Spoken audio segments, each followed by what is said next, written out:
Allô tout le monde. Eh oui, on est en septembre. Ça fait maintenant 1 an. Donc j'avais fêté mes 1 an de transition. J'ai fait mon coming out à la fin septembre, l'avant-dernière semaine de septembre.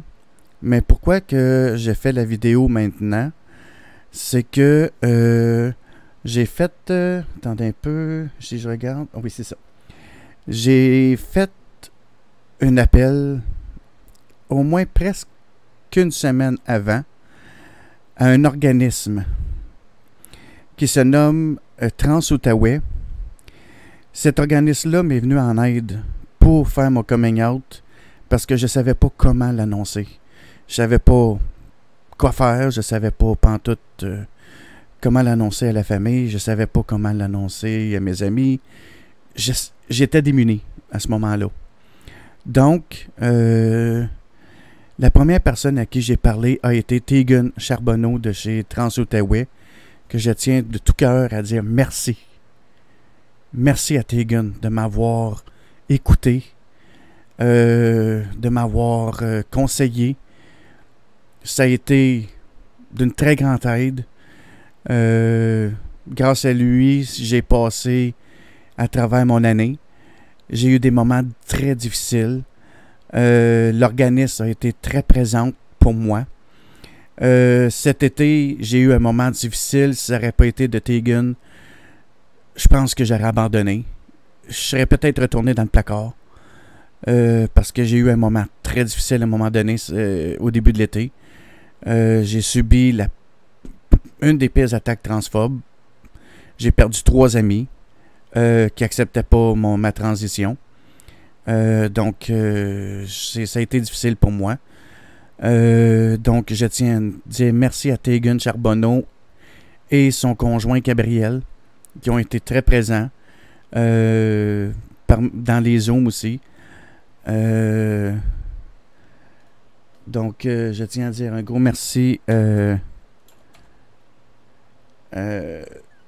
l'organisme entier. Je voulais dire merci aussi à toute ma famille. Je risque d'en nommer quelques-unes de personnes. Je vais commencer par ma conjointe aussi, qui est ma conjointe Marie-André, qui est une très bonne alliée pour moi, qui est mon amour depuis des années, qui m'a depuis ma transition, qui me supporte, qui m'aide énormément, qui m'aide à passer à travers, qui me soutient dans ça, qui est beaucoup présente. Je tiens un gros merci à ma conjointe, aussi à Stéphanie, ma cousine Chantal, qui sont venus m'en donner un souper, que je tiens à dire un gros merci à mes cousines aussi.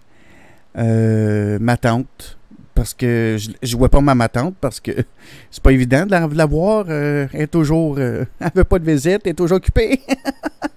Donc, c'est pas évident de voir ma tante, mais elle commente souvent mes posts quand que je fais des modifications ou qu'il y a des petites affaires de changement, des choses comme ça. Elle fait souvent des j'aime. Donc, c'est un encouragement pour moi aussi, des choses comme ça. Mes cousines, vous faites souvent des posts. Je veux un gros merci aussi à mes cousines. Merci aussi à mes amis Stéphane, François, Yann. Vous avez été là beaucoup au début de ma transition pour me supporter. Vous me supportez encore aujourd'hui. Vous êtes les meilleurs amis du monde. Ça me tient beaucoup à cœur. Vous êtes là. Vous êtes présents. Vous êtes énormément présents pour m'aider. Aussi à France Hamel, qui est la sœur à un de mes meilleurs amis, qui est là aussi. Elle commente souvent ce que je poste dans certaines choses. Elle commente souvent certaines choses que je poste à propos de ma transition. Elle me supporte aussi dans ma transition. Si j'oublie des noms, un gros merci à tout le monde. Mais je tiens aussi une personne qui me tient très à cœur. Une personne qui me tient énormément à cœur. puis que pourquoi je la nomme maintenant, c'est ma sœur.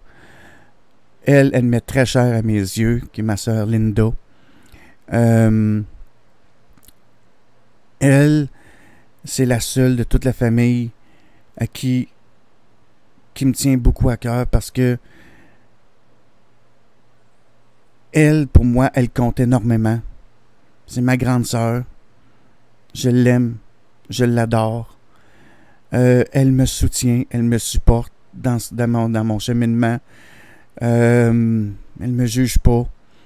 Elle m'accepte. Je suis ta petite sœur. Puis, pour moi, c'est quelque chose d'énorme qu'elle m'accepte énormément. C'est la seule, une de mes sœurs qui me reste. C'est la seule qui me reste. Puis pour moi, c'est beaucoup. C'est énorme. Puis de savoir que ma sœur m'accepte, c'est un des plus beaux cadeaux que la vie peut m'avoir fait aussi. C'est que ma sœur soit présente pour moi aussi. Puis je l'aime, je l'adore. Puis un gros merci à ma sœur aussi de me supporter, de me soutenir, d'être là pour moi, d'être venue aussi au souper. Ça a été vraiment... quand on a fait un souper de filles, tout le monde ensemble, avec mes cousines, elle était venue. Puis on a eu un super souper. Donc ça a été vraiment le fun. Ça a été un événement super le fun. J'ai eu une année quand même assez difficile, assez des moments, des hauts, des bas dans ma transition. Quand j'ai fait mon coming out, je savais pas quoi m'en tenir. Quand je l'ai fait au mois de septembre dernier, je me suis dit, est-ce que la famille va l'accepter? Est-ce que mes amis vont l'accepter? Est-ce que ça va bien passer? Ou je vais perdre des amis? Je vais perdre la famille? En fait, compte, j'ai perdu 3 amis. 2 au tout début, donc ils se sont dit qu'ils n'acceptaient pas mon choix. C'est parce que c'est pas un choix. On est comme ça, c'est nous, c'est pas un choix. On vient au monde de même, c'est dans notre peau, je peux pas l'expliquer. Puis après ça, dernièrement, j'ai subi une attaque transphobe d'une de mes amies que j'ai vraiment, qui est maintenant plus une amie, que j'aurais jamais cru ça de elle. J'ai fait comme, ok, c'est plus une amie maintenant. C'est comme, ok. C'est très difficile. C'était quand même assez difficile comme comportement. Aussi, j'ai rencontré une très belle communauté.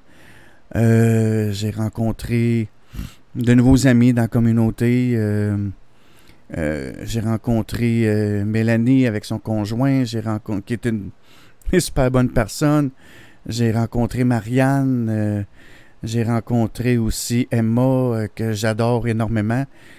Toutes des bonnes personnes. C'est une très belle communauté que je découvre aussi. J'aurais jamais cru rencontrer une communauté aussi inclusive que ça. Donc, tu sais, pour moi, c'est une nouvelle vie. C'est quelque chose de tout nouveau pour moi que je commence. Puis, je m'attendais pas à quelque chose comme ça, tu sais. Puis, je réalise que mon ancienne vie, j'étais pas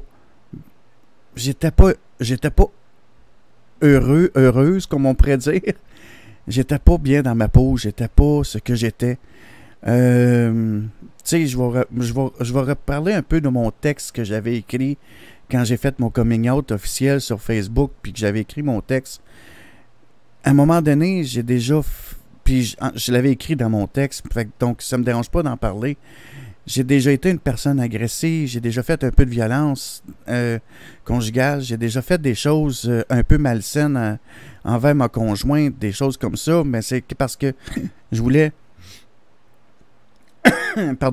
je voulais démontrer la testostérone, je voulais démontrer que j'étais un gars, que j'étais viril, mais je n'étais rien de ça, rien du tout. Mais aujourd'hui, c'est comme, après avoir fait mon coming out, tout ce pat-sac-là que j'avais sur mon dos pendant toutes ces années-là, ça a tout tombé. J'ai fait comme, c'était pas moi. Ça a tout tombé. Aujourd'hui, je réalise que je me sens plus sereine dans ma peau, je me sens plus libre, je me sens plus comme smooth, je me sens plus libéré, je me sens plus comme... J'arrive pas à l'expliquer. Puis, Trans-Outaouais m'aide énormément aussi avec leur Zoom, puis les rencontres qu'on fait. J'ai fait une rencontre avec eux en présentiel. Les Zooms que je fais avec eux aussi, les Zooms de discussion, de rencontres. C'est un peu thérapeutique aussi parce qu'on discute entre nous. On réussit à s'entraider en quelque sorte. Puis c'est un peu de ressourcement intérieur. Donc, qu'on réussit à s'entraider d'une certaine façon. Ça, je viens de le dire. Donc, en même temps, ça nous permet un peu de nous découvrir aussi qui qu'on est, des choses comme ça. Donc, ça nous apprend à savoir notre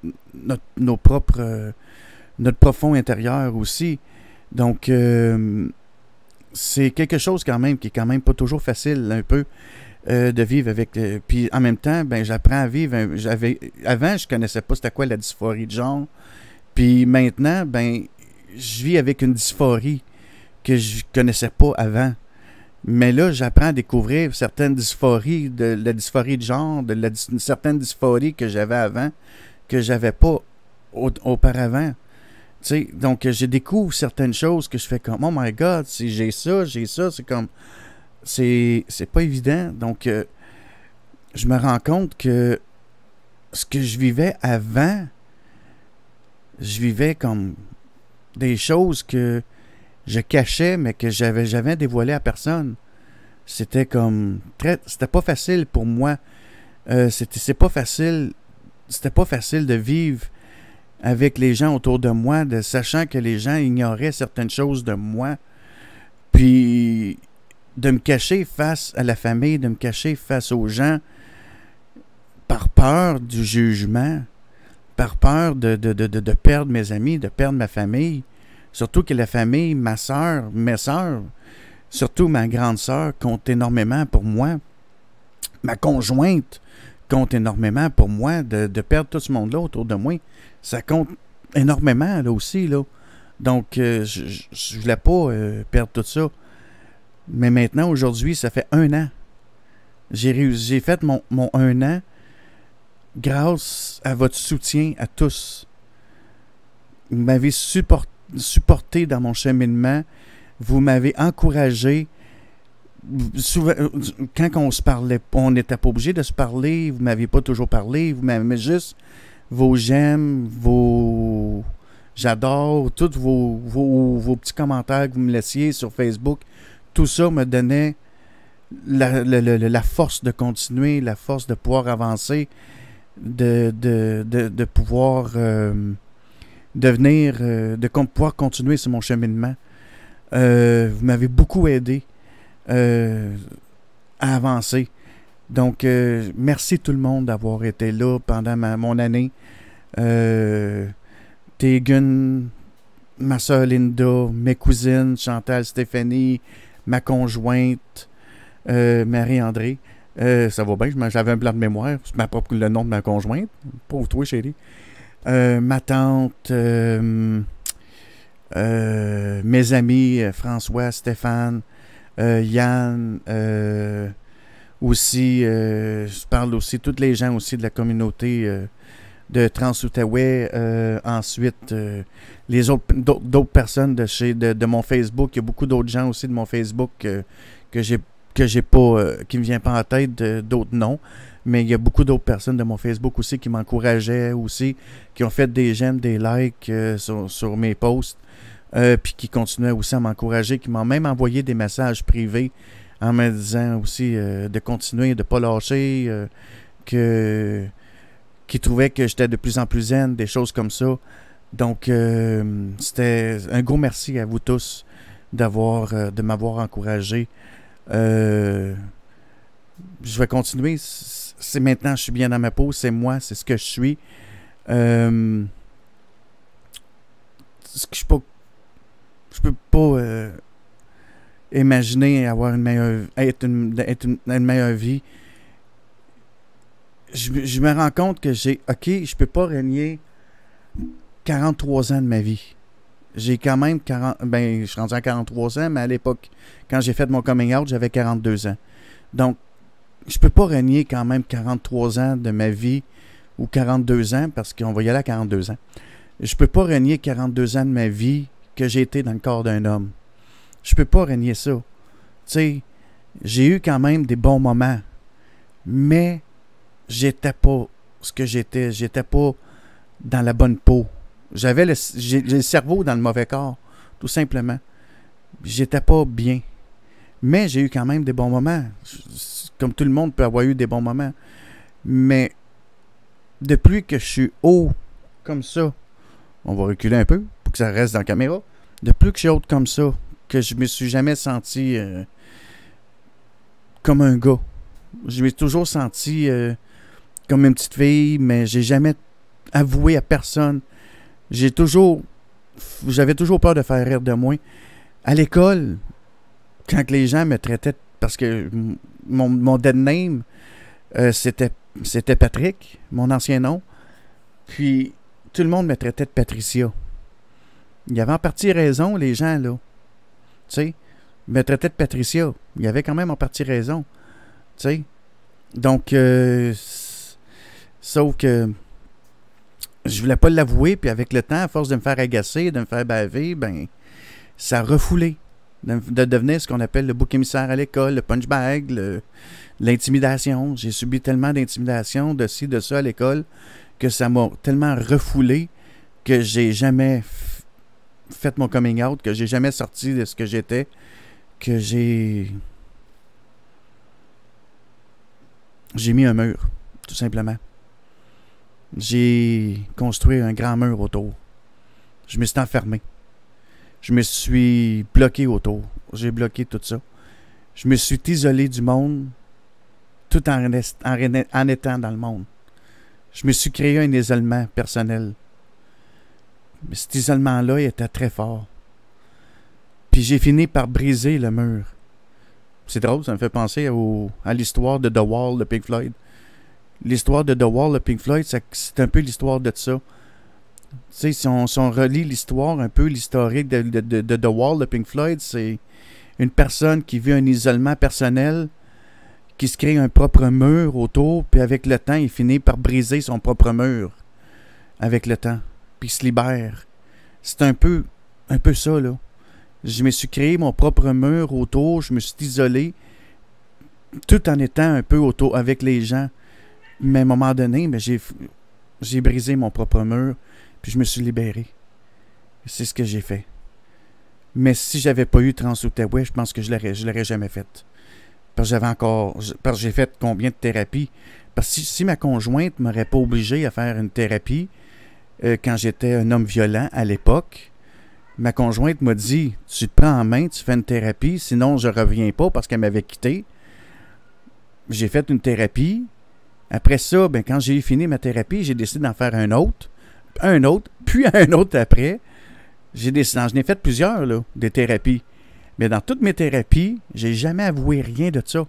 Je l'ai même caché à mes thérapeutes, à mes travailleurs sociaux.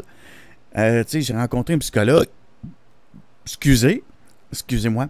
J'ai rencontré un psychologue, un psychiatre, une travailleuse sociale, mais toutes eux autres, là, je les ai toujours cachés. Mais à chaque fois que j'ai rencontré un psychologue, un psychiatre, ces personnes-là me disaient que je le disais. Mon chat, il est fou. Il est cinglé. Pardon.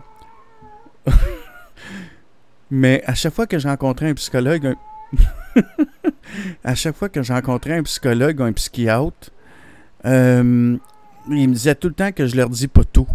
Je leur disais pas tout. Ils avaient raison. Ils avaient raison. Parce que j'ai rencontré un psychologue et un psychiatre, puis une psychologue, puis une travailleuse sociale. Fait que elle me disaient que je leur disais pas tout. Mais ils avaient raison. Parce que j'ai jamais voulu avouer qu'est-ce que j'étais. J'avais même honte de leur avouer. J'avais même honte de leur avouer ce que j'étais moi-même. J'avais honte de ce que moi j'étais moi-même. j'avais honte. La honte d'être ce que je suis. T'sais? Donc maintenant, aujourd'hui, j'ai plus honte. Je me cache pas, je me cache plus maintenant. À cette heure, je sors au grand jour comme que je suis, puis that's it, that's all. Puis si les gens me jugent, ben c'est leur problème, c'est eux autres. Maintenant, je suis bien dans ma peau, je suis qu'est-ce que je suis. Donc, merci tout le monde d'avoir été là. Je vous aime. Ciao. Et où, souris? Ah, elle est là.